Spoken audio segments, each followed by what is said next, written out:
உலகெங்கும் இருக்கும் மூவர்ணம் சேனல் நேயர்களுக்கு வணக்கம். இன்றைக்கி நம்ம ஒரு முக்கியமான விஷயத்தை பற்றி பேச போகிறோம். நம்ம எல்லாருக்கும் தெரிஞ்சிருக்கோம், குளிர்கால கூட்டத்தொடர் ஸ்டேட்லேயும் நடந்தது, சென்ட்ரல்லையும் நடந்தது. அதுவும் முக்கியமாக பார்லிமெண்ட்டில் நடந்த ஒரு விஷயம் கடந்த 3 நாட்களாக பார்த்திங்கன்னா இந்தியா முழுக்க உள்ள எல்லா ஊடகங்களும் ரொம்ப பெருமளவில் பேசப்படுவது தமிழ்நாட்டை தவிர்த்து. ஏன்னா தமிழ்நாட்டு ஊடகம் வேறு விஷயங்களில் பிஸியாக இருக்காங்க. ஸோ அவங்களே குறை சொல்ல முடியாது. ஏன்னா தமிழ்நாட்டில் இந்த மழை பிரச்சனை விஷயமாக வெவ்வேறு விஷயங்களை எடுத்து பேசிகிட்டு இருக்காங்க. ஆனால் இன்றைக்கி பூதாகரமாக வெடிச்சு கொண்டு இருக்குது பார்லிமெண்ட்டில். ஸோ அந்த விஷயத்தை பற்றி யாராச்சும் கொஞ்சம் பேசுவாங்களா அப்படின்னு சொல்லி ரொம்ப எதிர்பார்த்துருந்தோம். ஆனாலும் பெரும்பான்மையான தமிழக ஊடகங்கள், முக்கியமாக குறிப்பிட்ட சில நியூஸ் சேனல்கள் இதை முக்கியத்துவம் கொடுத்து போடவில்லை என்பதற்காக இந்த ஒரு நீண்ட பதிவு. தயவுசெய்து பொதுமக்கள் அனைவரும் இந்த ஒரு வீடியோவை, காணொலியை கேட்குமாறு தாழ்மையுடன் கேட்டுக்கொள்கிறேன். ஏனென்றால் பார்லிமெண்ட்டில் சில விஷயங்களை ரொம்ப புள்ளி விவரத்தோடு ஒரு இளம் எம்பி பேசியிருக்காரு. நம்ம எல்லாருக்கும் தெரியும், தேஜஸ்வி சூர்யா என்ற ஒரு எம்பி பாஜகவை சேர்ந்தவர். அதுக்காக நம்ம பாஜகவுக்காக சப்போர்ட் பண்ணுறோம் அப்படி கிடையாது. உண்மையான விஷயத்தை பாஜக சொன்னாலும் சரி, காங்கிரஸ் சொன்னாலும் சரி, வேறு எந்த கட்சிகள் இந்தியாவில் சொன்னாலும் சரி, கண்டிப்பாக எடுத்து உரைக்க வேண்டது நமது கடமை. அந்த அடிப்படையில் தேஜஸ்வி சூர்யா அவர்கள் சில விஷயங்களை ஆணித்தரமாக டேட்டாவோடு பார்லிமெண்ட்டில் பேசியிருக்காரு. ஒரு ஆச்சரியமான விஷயம் என்னவென்றால், கிட்டத்தட்ட 20 நிமிடம் அவருக்காக பார்லிமெண்ட்டில் ஸ்பீக்கர் டைம் அலாட் பண்ணியிருக்காருன்றது ஆச்சரியமான விஷயம். இவ்வளோ சென்சேஷனலான விஷயங்கள் நடக்கும்போது எதிர்த்தரப்பில் கடைசி 17வது 18வது நிமிஷத்தில் மட்டும்தான் எதிர்ப்பு தெரிவிக்கிறாங்களே தவிர, அந்த 16 நிமிஷம் 17 நிமிஷம் வரைக்கும் எந்த வகையான எதிர்ப்பும் தெரிவிக்காமல் அவரோட பேச்சை கேட்டிருக்காங்க. விச் மீன்ஸ் எதிர்கட்சியில் இருக்கவங்க அனைவரும் ஏற்றுக்கொள்கிற அர்த்தம் கிடையாது. அட் த சேம் டைம் அவர் சொன்ன விஷயங்கள், தரவுகள் ஆதாரத்தோடு பேசுவதனால் எதிர்கட்சிகள் எல்லாரும் மௌனமாக இருந்து விட்டார்களோ என்ற ஒரு நிலைப்பாட்டில் எடுத்துக்கொள்ள வேண்டிய சூழ்நிலை இருக்கிறது. நம்ம எல்லாரும் இப்போ 2024 டிசம்பர் மாதத்தில் இருக்கோம். 75வது கான்ஸ்டியூஷன் டே ரொம்ப பிரம்மாண்டமாக இந்த முழு வருடமும் கொண்டாடி கொண்டிருக்கும். கான்ஸ்டியூஷன் அப்படி எடுத்துக்கொண்டாலே அம்பேத்கர், டாக்டர் அம்பேத்கர் அவர்களை பற்றி பேசாத மனுஷனே இந்தியாவில் கிடையாது. திடீர் என்று கடந்த 3 வருடமாக தான் அம்பேத்கர் அவர்களை பற்றி நம்ம எல்லாரும் பெருமாறியாக பேசியிருக்கோம். நம்ம மாதிரி பத்திரிகையாளர்கள், அரசியல்வாதிகள் அம்பேத்கரை பற்றி பேசுகிறாங்க, சொல்கிறாங்க. இன்றைக்கி பொதுமக்களுக்குள்ளேயும் அந்த விழிப்புணர்வு வந்திருக்குன்னா அது முக்கிய காரணம் அம்பேத்கர் இயற்றிய சட்டத்திட்டங்கள். ஸோ டெமோக்ரஸி அப்படின்ற விஷயத்தை ரொம்ப ஆணித்தரமாக அந்த காலத்திலே கொண்டு வந்தார். ஒரு கான்ஸ்டியூஷன், அரசியலமைப்பு எப்படி இருக்கணும் அப்படின்ற விஷயத்தை ரெகுலரைஸ் பண்ணவர் அம்பேத்கர் அவர்கள். ஸோ அம்பேத்கர் அவர்கள் செய்யாத விஷயம் என்பதை விட சொல்லாத விஷயமே கிடையாது அந்த கான்ஸ்டியூஷனில், அந்த அரசியலமைப்பு சட்டத்தில். அப்பேற்பட்ட அம்பேத்கரை பற்றின நிறைய விஷயங்கள் தேஜஸ்வி சூர்யா அவர்கள் பார்லிமெண்ட்டில் ஒழிச்சிருக்காரு. நம்ம எல்லாருக்கும் தெரியும், அம்பேத்கர் அவர்கள் கூறின விஷயம் தான், democracy is a form of government which is formed by the people, for the people and to the people. So இந்த ஒரு சொற்றொடர் நான் சிறு வயதில் இருந்து இந்த சொற்றொடரை பள்ளிக்கூடங்களில் அது மக்கப் பண்ணி சொல்லுவோம், மக்கப் பண்ணி எழுதியிருக்கும். ஸோ அந்த விஷயம் இன்றைக்கி ரொம்ப ஸ்ட்ராங்காக ஒழிக்குதுன்னா அதுக்கு முக்கிய காரணம், மூல காரணம் திரு அம்பேத்கர் அவர்கள். Hats off to Ambedkar sir for giving an excellent constitution law for the people. அது மட்டும் இல்லாமல் சில நாட்கள் முன்பு பார்லிமெண்ட்டில் திரு மோடி அவர்கள் India is the mother of democracy அப்படின்ற வார்த்தையை சொன்னதுக்கப்புறம் ஒரு பெரிய ஒரு எதிர்ப்பலை வருது. அது இதுன்னு சொல்லி நிறைய விஷயங்கள் அதுக்கு சப்ஸ்டான்ஷியேட் பண்ணணும், ஜஸ்டிஃபிகேஷன் கொடுக்கணும் அப்படின்றதுக்காக திரு தேஜஸ்வி சூர்யா அவர்கள் ஒரு நீண்ட உரையை ஆற்றியிருக்காரு. நல்லாவே ஆற்றியிருக்காரு, அதில் மாற்றுக்கருத்து இல்லை. அதில் நம்ம எல்லாருக்கும் தெரியும், தமிழ்நாட்டில் கடந்த ஒரு 40 ஆண்டுகளாக திமுக ஆகட்டும், அதிமுக ஆகட்டும், காங்கிரஸ் கட்சியிலையும் சூறை, இதெல்லாம் பார்த்திங்கன்னா ஒரு முக்கியமான ஒரு 3 பிரச்சனைகள். கச்சத்தீவு பிரச்சனை, 2வது காவேரி நீர் பிரச்சனை, 3வது முல்லை பெரியார் அணை. ஸோ இந்த 3 பிரச்சனையை நோக்கி தான் மாற்றி எலெக்ஷன் வரும்போது பார்க்கலாம். தேர்தல்னு வந்துட்டாலே நம்ம 2-3 கட்சிகளும் மாறி குறை சொல்வது இது ஒரு விஷயம். ஸோ ஒரு தமிழ்நாட்டில் நடக்கக்கூடிய இந்த விஷயமானது இன்றைக்கி பார்லிமெண்ட் வரைக்கும் கச்சத்தீவு பிரச்சனை பேசும் பொருளாக மாறி இருக்குது. அதுக்கு ஒரு முக்கிய காரணம் யாருன்னு பார்த்தீங்கன்னா தேஜஸ்வி சூர்யா. அந்த கச்சத்தீவு விஷயம் ஏன் பார்லிமெண்ட்டில் பேசினார் அப்படின்ற விஷயம் ஒரு சந்தேகங்கள். அது என்னென்ன பேசினார்ன்ற விஷயத்தை பற்றி நம்ம பேசி ஆகணும். 1974ஆம் ஆண்டு தான் கச்சத்தீவு தானமாக கொடுக்கப்பட்டது இலங்கைக்கு. ஆனால் இந்த பிரச்சனை 1948 ஆரம்பித்து 1974 தான் கொடுக்கப்படுது. ஏன் கொடுத்தாங்க அப்படின்னு சொல்லி பார்க்கும்போது 1948 இலங்கைக்கும் நமக்குமான சின்ன சின்ன பிரச்சனைகள், இங்கேருந்து மீன் நம்ம இன்னமும் அந்த பிரச்சனை, கச்சத்தீவில் போய் மீன் பிடிச்சாலே உடனே இலங்கை ஆட்கள் அரெஸ்ட் பண்ணி கொண்டு போகிறது, நம்ம மீனவர்கள் அரெஸ்ட் பண்ணி கொண்டு போய் இந்த பிரச்சனைகள் இருந்தே இருந்தது. அதுக்கப்புறம் ஒரு காலத்தில் சுட ஆரம்பித்தாங்க. அதுக்கப்புறம் நிறைய பேர் போட்டு சுட ஆரம்பித்தாங்க. அப்புறம் மனிதர்கள் சுட ஆரம்பித்தாங்க. இந்த மாதிரி நிறைய பிரச்சனைகள் நடந்துட்டு இருக்கும்போது ஒரு சொல்யூஷன் கொண்டு வரணுன்றதுக்காக 1961 திரு நேரு அவர்கள், நம்ம எல்லாருக்கும் திரு நேரு அவர்கள் காலமானது 1964. ஆனால் 1961 நேரு அவர்கள் ஒரு இடத்துல பதிவு பண்ண விஷயத்த திரு தேஜஸ்வி சூர்யா அவர்கள் சொல்கிறாரு. என்ன சொல்கிறாருன்னு பார்த்தீங்கன்னா, no importance to the little land and have no hesitation in giving up. இந்த வார்த்தையோட தமிழாக்கம் நேரு சொன்ன அந்த ஒரு காலகட்டத்தை என்ன சொன்னாருன்னு பார்த்தீங்கன்னா, தமிழில் டைம்ஸ் ஆஃப் இந்தியா அந்த பத்திரிகையில் வந்த பகிர்வு, அதில் பேஸ் பண்ணி தான் நம்ம சொல்கிறோம். இந்த சிறிய தீவுக்கு நான் எந்த முக்கியத்துவமும் அளிக்கவில்லை. அதற்கான எங்கள் உரிமை கோரல்களை விட்டு விடுவதில் எனக்கு எந்த தயக்கமும் இல்லை என்ற ஒரு பதிவை 1961 நேரு அவர்கள் சொல்லியிருக்காங்க. அதே போல் இந்திரா காந்தி 1964 தவறினதுக்கப்புறம் இந்திரா காந்தி 1968 ஆட்சியில் செஞ்சுட்டு இருக்கும்போது காங்கிரஸ் ஆட்சியில் MEA துணை செயலாளர் சுரேந்திர பால் சிங் நேரு கூறியதை மீண்டும் வலியுறுத்தினார். கச்சத்தீவு மக்கள் வசிக்காதது என்று தீவில் ஒரு புல்லும் வரவில்லை என்று நேரு கூறினார். அப்படின்ற விஷயத்தை 1968 சுரேந்திர பால் சிங் என்பவர் ரெஜிஸ்டர் பண்ணுறாரு. இதோட தொடர்ச்சியாக 1973 பல எதிர்ப்புகள் மற்றும் விவாதங்களுக்கு பிறகு இந்தியாவும் இலங்கையும் ஒரு தீர்வை குறித்து விவாதித்த பேச்சுவார்த்தை நடத்தினர். கச்சத்தீவுக்கு உரிமை கோருவதில் இருந்து இந்தியா பின்வாங்கும் என முடிவு செய்யப்பட்டது. அப்போது இந்திரா காந்தி அரசின் கீழ் வெளியுறவு செயலாளர் கேவல் சிங் இந்த செய்தியை அப்போதைய தமிழக முதல்வர் கருணாநிதிக்கு தெரிவித்தார். 1974 வெளியுறவு செயலாளர் கேவல் சிங் இந்த விவகாரத்தில் இலங்கையின் நிலைப்பாட்டை மேற்கோள் காட்டி கச்சத்தீவு யாழ்ப்பாணம் ராச்சியம் பிரதானிய மற்றும் டச்சு வரைபடங்களில் ஒரு பகுதியாக இருந்ததை காட்டும் பதிவுகளின் அடிப்படையில் இலங்கை உரிமை கோருகிறார் என்று சமர்ப்பித்தார். இந்திய இலங்கை கடல்சார் உடன்படிக்கையின் ஒரு பகுதியாக இந்திய அரசாங்கம் இருதரப்பு பெருந்தொகை மூலம் அதே ஆண்டில் தீவை இலங்கைக்கு வழங்கியது. இதுதான் வரலாறு படி நம்மளுடைய தரவுகள், அதாவது டைம்ஸ் ஆஃப் இந்தியா மட்டும் இல்லை, மிச்ச தரவுகள் சொல்கிற ரிப்போர்ட்ஸ் இதுதான் தேஜஸ்வி சூர்யா அவர்கள் அந்த இடத்துல பார்லிமெண்ட்டை சொல்லியிருக்கார். இதில் பார்க்க வேண்டிய விஷயம் என்னென்னா, இது நம்ம கச்சத்தீவு பொறுத்த வரைக்கும் மெட்ராஸ் பிரசிடென்சியோட, அதாவது அதுக்கு முன்னாடி பார்த்திங்கன்னா ராமநாதபுரம் அரசருக்கு கண்ட்ரோலில் இருந்த ஒரு தீவு தான். ஏன்னா அந்த அரசர் தான் அந்த கச்சத்தீவு தன் கண்ட்ரோலில் வச்சுருந்தார். அதுக்கப்புறம் மெட்ராஸ் பிரசிடென்சி கண்ட்ரோலில் போகுது. அதுக்கப்புறம் இந்தியன் கவர்மெண்ட் கண்ட்ரோலில் தான் இருந்தது. அதுக்கான முழு பொறுப்பு தமிழ்நாடு கவர்மெண்ட்டுக்கு இருந்திருக்கு. ஆனால் அப்போது இருக்க அரசியல் சூழல் காரணமாக, பிரச்சனைகள் காரணமாக நேரு அவர்கள் 1961 சொன்ன விஷயங்கள், அந்த இடத்துல புல்லு கூட மறைக்கல, எதுக்குமா நமக்கு, அது சின்ன இல்லைனால எனக்கு இம்பார்ட்டன்ஸ் கொடுக்கணும் அவசியமே இல்லை அப்படின்ற ஒரு வார்த்தையை சொன்னதை மேற்கோள் காட்டி 1968 சரி 74 சரி அந்த விஷயத்தை மேற்கோள் காட்டியதான் முடிவெடுத்து கச்சத்தீவை தாரவாக்குறாங்க. இதுதான் நடந்தது.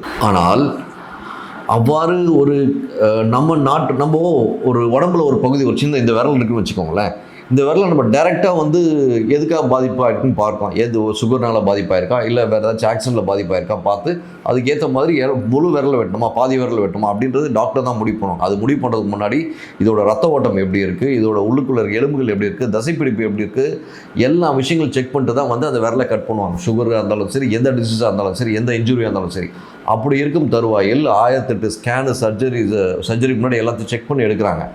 அவ்வளோ விஷயங்கள் இருக்கும்போது ஒரு இந்திய நாட்டோடைய ஒரு தீவு, அந்த தீவை கொடுக்கும் முன்னாடி 1008 பிரச்சனைகள் இருக்குது, அதில் மாற்றுக்கருத்தில். ஆனால் ஒரு முறையாக, ஏன்னா அம்பேத்கர் அவர்கள் கான்ஸ்டியூஷனில் போட்டிருக்காரு, ஒரு அமெண்ட்மெண்ட் போட்டு தான் எந்த ஒரு டிசிஷனும் எடுக்கணும்னு சொல்லி போட்டிருக்காரு.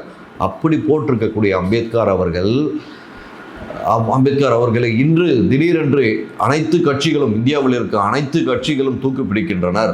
அப்படி தூக்கி பிடிக்கும் போது ஏன் ஒரு அமெண்ட்மெண்ட் போடாமல், எந்த வகையான சட்டத்திட்ட நெறிகளை ஃபாலோ பண்ணாமல் அந்த தீவை கொடுத்தீங்க அப்படின்னு நான் கேட்கல, தேஜஸ்வி சூர்யா கேட்குறாரு. சரிங்களா? அது மட்டும் இல்லாமல் அவர் இன்னொரு விஷயம் மேற்கோள் காட்டுறாரு. அதே பீரியடில் 1974 பீரியட்லேயும் சரி 61 வந்த பிரச்சனையை தான் திருப்பி மேற்கோள் காட்டுறாரு. அக்ஸை சின் அப்படின்ற ஒரு நிலப்பரப்பை வந்து சைனாக்கு தாராவாத்து கொடுக்குறாங்க. அருணாச்சல் பிரதேஷில் இருக்குன்னு நினைக்கிறேன், FM நோட்டுறோம். அந்த மாதிரி வந்து சைனாக்கு நிறைய நிலப்பரப்பை வந்து நம்ம வந்து தெரிஞ்சு கொடுத்தோமா தெரியாத கொடுத்தோமான்னு தெரியல. அதே மாதிரி பாகிஸ்தானுக்கும் சில இடத்த கொடுக்க வேண்டிய சூழ்நிலை ஏற்பட்டது. அதில் வந்து கொஞ்சம் பட்டேல் அவர்களும் ஏனைய ஜனதா கட்சியை சார்ந்த ஸ்ட்ராங்காக இருந்ததுனால கொடுக்காம விட்டாங்க. ஆனால் நம் இந்தியாவிற்கு சொந்தமான நிலப்பரப்பை கொடுக்கும்போது எந்த வகையான கான்ஸ்டியூஷன் படி எந்த வகையான சட்டத்திட்டங்களை முறையாக கடைப்பிடிக்கவில்லை காங்கிரஸ் அரசு அப்படின்னு சொல்லிட்டு திடீர் என்று முடித்து கொண்ட தேஜஸ்வி சூர்யா அவர்கள் பேசுகிறார். ஏனென்றால் இது வந்து பேசியிருக்கணும். பிஜேபி வந்து கிட்டத்தட்ட 12 ஆண்டு காலமாக வந்து ஆட்சியில் இருக்காங்க. அப்படி இருக்க சூழலில் வந்து எப்போ பேசுமோ அப்போ வந்து ரொம்ப ஹைலைட்டடாக பேசியிருக்கணும். இப்போ திடீர்னு பேசிட்டு பரவாயில்ல, பெட்டர் லேட் தேன் நெவர் அப்படின்னு சொல்லுவாங்க. அந்த பழமொழிக்கு இலங்கை இப்பயாவது தேஜஸ்வி சூர்யா பேசியிருக்காருன்னு பாராட்ட வேண்டிய விஷயம். அது மட்டும் இல்லாமல் திரு அம்பேத்கர் அவர்களை பற்றி எல்லோரும் நீங்களாம் பேசுகிறீங்களே, அம்பேத்கரை வந்து பாஜகவோ இல்லை ஜனதா கட்சி சார்ந்தவோ எந்த சூழ்நிலை எதிர்க்கவும் இல்லை. திடீரென்று சில அரசியல் கட்சிகள் வந்து என்ன சொல்கிறாங்கன்றதை தேஜஸ்வி சொல்கிறாருன்னா, அம்பேத்கர் அவர்கள் ஆர்எஸ்எஸ்ஸை எதிர்த்தார், ஆர்எஸ்எஸ்ஸை வந்து கண்டம் பண்ணார் அப்படின்னு சொன்னதாக பதிவுகள் இருக்குது. ஆனால் தேஜஸ்வி அவர்கள் என்ன சொல்கிறார் இந்த இடத்துல பார்த்தீங்கன்னா, சோஷியலிசம் செக்குலரிசம் இந்த விஷயத்தை வந்து அம்பேத்கர் அவர்கள் முற்றிலுமாக ரிஜெக்ட் செய்தார். ஏனென்றால் மாநிலம் வாரியாக இந்த சோஷியலிசம் செக்குலரிசம் இந்த மாதிரி விஷயங்கள் வந்து மாநிலம் வாரியாக வேறுபடும். இதை வந்து கான்ஸ்டியூஷன் நம்ம ஸ்ட்ராங்காக one nation one secularism one nation one socialism கொண்டு வர முடியாது. அப்படி கொண்டு வந்தால் பிரச்சனைகள் பெருசாகுன்ற ஒரு அடிப்படையில் வந்து அம்பேத்கர் அவர்கள் ரொம்ப தெளிவாக முடிவெடுத்து தான் அது பண்ணியிருக்கார். ஆனால் இதே வந்து அம்பேத்கரையும் நேருவை கம்பேர் பண்ணி பேசுகிறார் தேஜஸ்வி. என்ன சொல்கிறாருன்னு பார்த்தீங்கன்னா, திடீரென்று சமூக நீதி, இந்த சோஷியலிசம் செக்குலரிசம் பேசக்கூடிய ஒவ்வொரு அரசியல் கட்சி தலைவர்களும் அம்பேத்கர் அவர்கள் சொன்னதாக மேற்கோள் காட்டி பேசுகின்றனர், அது உண்மை இல்லை அப்படின்னு சொல்லிட்டு தேஜஸ்வி ஹைலைட் பண்ணுறாரு. ஸோ இதோடு சேர்ந்து என்னென்ன இன்னொரு விஷயத்தை ஹைலைட் பண்ணுறாரு. அம்பேத்கர் அவர்களின் மனைவி திருமதி சாவித்ரி அம்பேத்கர் அவர்கள் வந்து எழுதின புத்தகத்தில் ஒரு விஷயத்தை மேற்கோள் காட்டி தேஜஸ்வி பேசியிருக்காரு. அடியனும் அந்த புத்தகத்தை படிச்சிருக்கேன், நல்லா ஞாபகம் இருக்குது. அந்த இடத்துல வந்து அந்த அம்மையார் எழுதின ஒரு விஷயம், தன்னுடைய கணவர் 2 முறை தோற்கடிக்கப்பட்டார். 2 முறை தோற்கடிக்கப்பட்டதுக்கு முக்கிய காரணம் திரு நேரு அவர்கள் எஸ்கே டாங்கே என்பவரோட உதவியோடு அவருக்கு வந்து இரவு பகலாக அவரை வேலை செய்ய வைத்து அம்பேத்கர் அவர்களை 2 முறை அடிப்பதற்கு கம்யூனிஸ்ட் கட்சியோடு கூட்டணி செய்து தோற்கடித்தனர் அப்படின்ற விஷயத்தை வந்து அந்த அம்மையார் அவர்கள் வந்து அந்த புத்தகத்தை எழுதியிருக்காங்க. இதோட உண்மைத்தன்மையை நம்ம திரும்பியோம். ஏன்னா ஒரு விஷயம் வந்து அம்பேத்கரோட மனைவி எழுதினாலும் சரி, யார் எழுதினாலும் ஒரு ஆராய்ச்சிக்கு உட்பட வேண்டும், அதில் மாற்றுக்கத்தில்லை. ஆனால் அது உண்மைத்தன்மை ஆராயும் பட்சத்தில் நம்ம சில விஷயங்கள்லாம் வந்து நோண்டி பார்க்கும்போது, ஏன்னா தேஜஸ்வி சூர்யா நோண்டி பார்த்தா பேசியிருக்காரு, அதில் மாற்றுக்கத்தில்லை. நம்மளும் அவர் சொன்னதை வச்சு டேரெக்டாக சொல்லக்கூடாதுக்காக நம்மளும் நோண்டி பார்த்தோம். நோண்டி பார்க்கும்போது அதில் சில விஷயங்கள் வந்து உண்மைத்தன்மை இருப்பதாக தான் தெரிகிறது, அதில் மாற்றுக்கருத்தில்லை. ஏனென்றால் அம்பேத்கர் அவர்கள் வந்து தோற்கப்பட்டது காங்கிரஸ் அவர்களின் சூழ்ச்சி என்பதை வந்து வெட்ட வெளிச்சமாக வந்து அந்த இருக்க டேட்டாக்கள் சொல்லுது. அட் த சேம் டைம் சில விஷயங்கள் நம்ம பார்க்கும்போது ஒரு முறை திரு நேரு அவர்கள் முயற்சி செஞ்சுருக்கிறார், அதில் மாற்று கருத்தில் டாங்கே அவர்களை போட்டு இவரை வந்து அம்பேத்கர் அவர்களை தோற்கடிக்கணும்னு சொல்லிட்டு அதில் ஒரு விஷயம் அவர் பதிவு பண்ணியிருக்காரு. இஸ் தி நம்பர் 1 எனிமி அப்படின்ற ஒரு விஷயத்தை வந்து நேரு அவர்கள் வந்து சொன்னதாக பதிவுகள் வந்து சொல்லப்படுது. தேஜஸ்வி சூர்யாவும் சொல்கிறார். ஸோ இதோட உண்மைத்தன்மை மட்டும் தான் நமக்கு கொஞ்சம் டவுட்டாக இருக்குது. ஏன்னா நேரு அவர்கள் அவ்வளோ போல்ட்டாக வந்து அம்பேத்கரை போயிட்டு is number 1 enemy for me அப்படின்ற வார்த்தை சொல்லியிருப்பாரா அப்படின்ற சந்தேகத்தில் உட்படுது. ஆனாலும் இருக்கிற விஷயங்கள்லாம் வச்சு சூர்யா சொல்கிறதாகட்டும், இருக்கிற தரவுகள்லாம் வச்சு பார்க்கும்போது மேபி சொல்லியிருக்கலாமோ அப்படின்ற சந்தேகமும் இப்போ கொஞ்சம் எழுது. இதோடு சேர்ந்து இன்னொரு விஷயமும் தேஜஸ்வி அவர்கள் பதிவு பண்ணியிருக்காரு. காங்கிரஸ் கவர்மெண்ட் கிட்டத்தட்ட 50 ஆண்டு 60 ஆண்டுகள் மேலே நம்ம இந்தியா நாட்டை ஆண்டு இருக்காங்க. அப்போல்லாம் பொறுத்த வரைக்கும் பார்த்திங்கன்னா காங்கிரஸ் ஆட்சியில் பொதுமக்களுக்கு போதுமான அளவுக்கு கழிப்பறை டாய்லெட் ஃபெசிலிட்டி இல்லாமல் இருந்தது. மோடி அவர்கள் வந்த பிறகு தான் இந்தியா முழுக்க இந்த ஃப்ரீ டாய்லெட் ஸ்கீமை கொண்டு வந்து நிறைய மாற்றங்கள் கொண்டு வந்ததாக சொல்கிறாரு. இந்த ஒரு விஷயத்தை ஏற்றுக்கணும். அதுக்கு அடுத்த பாயிண்ட் வந்து பேங்க் அக்கௌண்ட். இந்தியாவில் மக்கள் தொகை இப்போ இருக்க மக்கள் தொகை அப்ராக்சிமேட்டாக 138 கோடின்ற கணக்கில் சொல்கிறாங்க. இன்னும் அதுக்கான கணக்கு வழக்குகள் ப்ராப்பராக முறையாக நடக்கலை. அப்ராக்சிமேட் கவுண்ட் படி 138 கோடி. ஸோ 138 கோடி மக்களுக்கான குடும்பத்துக்கான பேங்க் அக்கௌண்ட் ஓப்பன் பண்ணுறதுக்கு முக்கிய பங்கு வகித்தவர் மோடி அப்படின்ற விஷயத்தை பதிவு பண்ணுறார் தேஜஸ்வி. 3வது விஷயம் வந்து எலக்ட்ரிசிட்டி. அது நம்ம எல்லாருக்கும் தெரியும். ஏன்னா சின்ன வயசுலேருந்து நான் பார்த்துருக்கேன், தமிழ்நாட்டில் வந்து எம்ஜிஆர் ஆட்சியில் இருக்கும்போது எம்ஜிஆர் அவர்கள் வந்து நிறைய கிராமங்களுக்கு, மலை பிரதேசங்களுக்கெலாம் பார்த்திங்கன்னா கரண்ட்டு இருக்காது. அதுக்கெலாம் வந்து ஸ்பெஷலாக இன்ஜினியர்ஸ் அப்பாயிண்ட் பண்ணி எப்படி ஃபெசிலிட்டிஸ் பண்ணோம் அப்படின்ற விஷயங்கள்லாம் பார்த்து ரொம்பவே தத்ரூபமாக பார்த்து எம்ஜிஆர் அவர்கள் செஞ்சார். கலைஞர் அவர்களும் அதை பின்தொடர்ந்தார், அதில் மாற்று கருத்து இல்லை. ஆனால் ஒரு மனிதன் வந்து அந்த காலத்துலலாம் வந்து பார்த்திங்கன்னா எல்லாம் விளக்கில் தான் படித்ததை நம்ம கேள்விப்பட்டிருக்கோம்ல. நாங்களாம் எங்கள் ஏஜ் உள்ள ஆட்கள் நிறைய பேர் பார்த்துருப்பாங்க. அப்போது விளக்கில் படித்த அண்ணாதுரை ஆகட்டும், இப்போ இருக்க நான் ரீசெண்டாக கூட திரு அப்பா அவர்களை பார்க்க முடியுது. அவர் கூட சொன்ன ஒரு பதிவு, அவங்களாம் கூட விளக்கில் தான் வந்து படித்து ஒரு லெவல் வந்திருக்காங்க. ஸோ அப்படி இருக்கும் தருவாயில் எலக்ட்ரிசிட்டின்ற விஷயம் வந்து எவ்வளோ பெரிய சேலஞ்சாக இருந்தது. அந்த சேலஞ்சை வந்து மோடி கவர்மெண்ட் வந்ததுக்கப்புறம் தான் இன்றைக்கி ஓரளவுக்கு ஒரு 90 to 95% ஆஃப் எலக்ட்ரிசிட்டி இன்றைக்கி இந்தியா முழுக்க இருக்குன்றதை தாராளமாக வந்து சொல்ல முடியும். ஸோ அந்த விஷயத்தை வந்து திரு தேஜஸ்வி சூர்யா அவர்கள் வந்து பார்லிமெண்ட்டை பதிவு பண்ணியிருக்காரு. அதுக்கு அடுத்தபடியாக வந்து பார்த்திங்கன்னா இன்னொரு விஷயம், முக்கியமான பதிவு, கடைசியாக முடிவு நேரத்தில் இந்த பதிவு பண்ணியிருக்காரு திரு தேஜஸ்வி. 26 நவம்பர் 1957 பெரியார் அவர்கள் இந்திய அரசியலமைப்பு சட்டத்தின் அந்த புக்லெட்டை வந்து 200 பேர் தொண்டர்களோடு சேர்ந்து அதை வந்து பப்ளிக் பிளேஸை எரிச்சிருக்கார். இதனால் வந்து அவர் 200 பேர் எல்லாமே கைதாகியிருக்காங்க. அது ரெக்கார்டில் இருக்குது. ஸோ இன்று திடீரென்று அரசியலமைப்பு சட்டத்தை தூக்கி பிடிக்கும் ஒவ்வொரு கட்சியினரும், இன்று திடீரென்று அம்பேத்கர் வாழ்க, அம்பேத்கர் என்று குரல் கொடுப்பவர்களும் 1957 பெரியார் அவர்களால் எரிக்கப்பட்ட அந்த அரசியலமைப்பு சட்டம் அவருக்கு பிடிக்கலன்றதுக்காக எரிக்கல. அவர் வந்து சில அரசியலமைப்பு சட்டம் வந்து அவர் நம்ம எல்லாருக்கும் தெரியும், இந்தியாவுக்கு சுதந்திரமே கிடைச்சிருக்க வேணான்னு சொன்னவர் தான் நம்ம பெரியார் அவர்கள். அது மட்டும் இல்லாமல் ஆங்கிலேயர் ஆட்சியை வந்து ரொம்ப முழுசாக மனதார பாராட்டியவர் நம்ம பெரியார் அவர்கள்.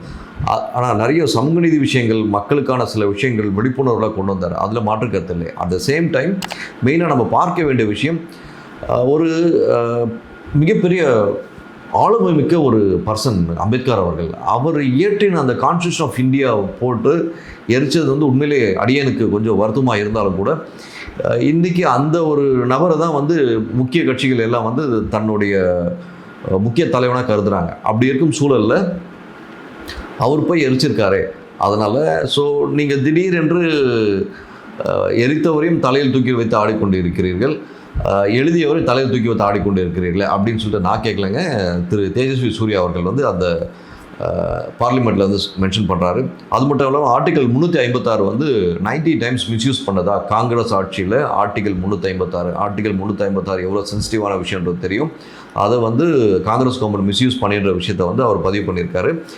நேரு மட்டுமல்லாமல் இந்திரா காந்தி அவர்களும் வந்து ரிசர்வேஷன் விஷயத்தை நம்ம எல்லாருக்கும் தெரியும், கேஸ்ட் வாரியான ரிசர்வேஷன்ஸ் ஆகட்டும், அப்போல்லாம் இந்த பிசி எஸ்சி எஸ்டிக்கான ரிசர்வேஷன், அந்த மாதிரி விஷயங்களில் வந்து பகிரங்கமாக வந்து காங்கிரஸ் கவர்மெண்ட் எதிர்த்தது. ஆனால் இப்போது சில அரசியல் காழ்ப்புணர்ச்சி காரணமாக அந்த ரிசர்வேஷன் விஷயங்களை வந்து திருச்சி பேசுகிறார்கள், திசை திருப்பி பேசுகிறார்கள் என்ற ஒரு விஷயத்தை வந்து தேஜஸ்வி சூர்யா அவர்கள் பதிவு பண்ணியிருக்காரு.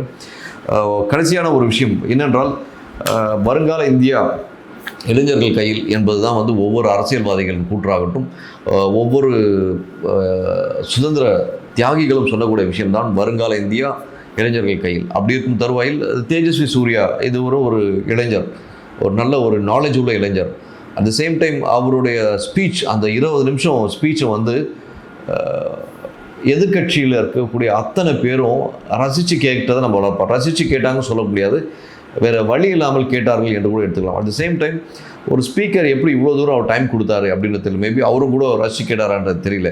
ஆனால் உண்மையிலே வாழ்த்துக்கள். தேஜஸ்வி சூர்யா போன்ற ஒரு எம்பியும் வந்து பார்லிமெண்ட்டில் நம்ம ரெப்ரசன்ட் பண்ணி நம்ம தமிழகம் சார்பாக வந்து கிட்டத்தட்ட 39 எம்பிகளுக்கு, பாண்டிச்சேரி ஒருத்தரோட சேர்த்து 40 எம்பி போயிருக்காங்க.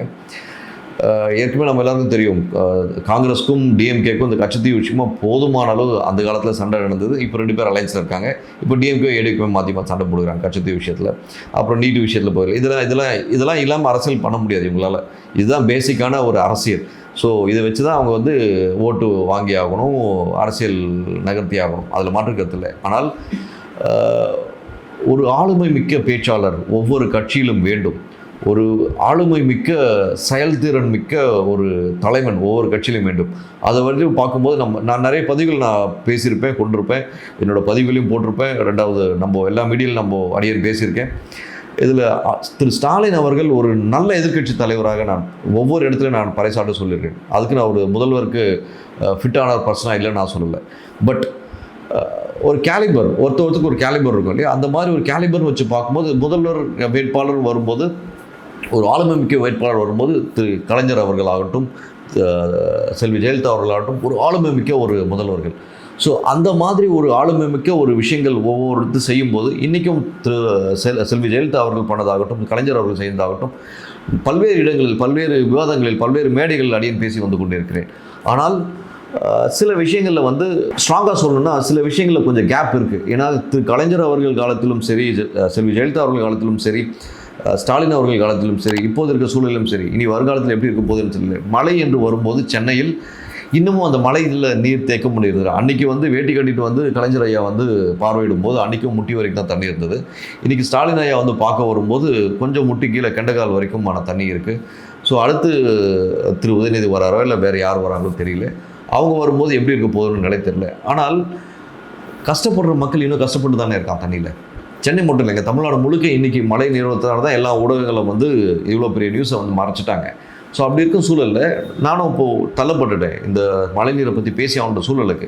ஸோ இதுக்கு ஒரு பர்மனன்ட் சொல்யூஷன் அப்படின்ற விஷயத்த வந்து இளைஞர்கள் நிறைய பேர் இருக்காங்க, இளைஞர்கிட்ட கொடுங்க. இல்லைனா வந்து ப்ரைவேட் இந்த மெட்ரோ ட்ரெயின் ஃபெசிலிட்டிஸ் எடுத்து ப்ரைவேட் கான்ட்ராக்ட் பண்ணிட்டு இருக்காங்க இல்லையா. ஸோ அந்த மாதிரி ஆளுங்கிட்ட உட்காந்து டிஸ்கஸ் பண்ணிங்கன்னா ஒன்ஸ் ஃபார் ஆல் இந்த மழைநீர் தேக்கத்துக்கு ஒரு சொல்யூஷன் கிடைக்கும். அட் த சேம் டைம் மழைநீர் 100ல் 70% வீணாக ஆற்றில் தான் சென்று கிடைக்கிறது. நமக்கு தெரியும் ஆந்திராவில் கர்நாடகாவில் அவ்வளோ அணைகள் கட்டி வச்சுருக்கான்.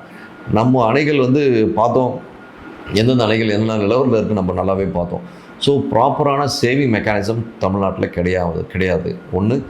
ரெண்டாவது, நம்ம எல்லாருக்கும் தெரியும் சென்னையில் ஆயிரக்கணக்கான ஏரிகள் இருந்தது. இன்றைக்கி 100க்கும் குறைவான ஏரிகளை இல்லை இருக்க சூழலில் நாம் இனி வரும் காலங்களில் நம் சங்கதியினருக்கு நம் பரம்பரைக்கு நாம் என்ன செய்ய போகிறோம் என்பதை ஆளும் கட்சி யோசித்து இனி வரும் காலத்தில் மழைநீரை சேமிப்பதற்கான வழிவகை செய்ய வேண்டும்.